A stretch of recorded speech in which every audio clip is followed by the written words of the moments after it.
مشکل اقتصادی نداره، ولی من اینجا رمانتیکا دیدم، زیبایی دیدم، محبت دیدم به این خاک و وطن سرزمین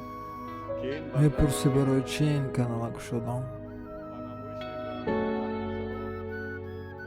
برای در کوچه رقصیدن، برای ترسیدن و وقتی بوسیدن، برای خواهرم، خواهرت، خواهرامون، برای تغییر مغزها که پوسیدن،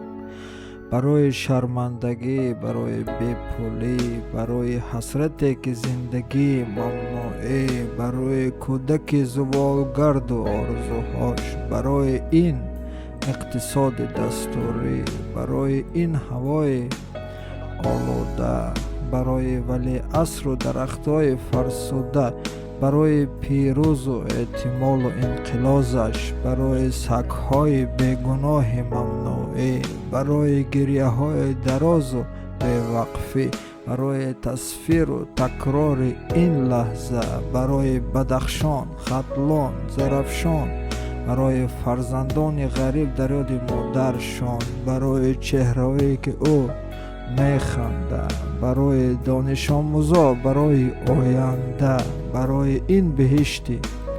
اجباری، برای آن آدمان زندانی، برای کودکان ناسیب و ناسخر، برای زنان بی ستر و بی شوهر، برای نو، برای غیر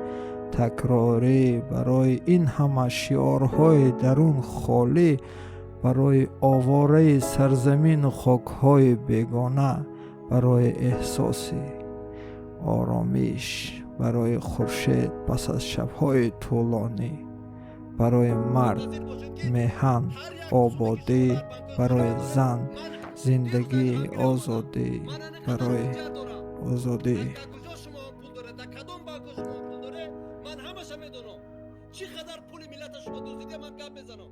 من تا این وقت شما را احترام میکنم. بدبخت ها، کثافت ها، پلیدا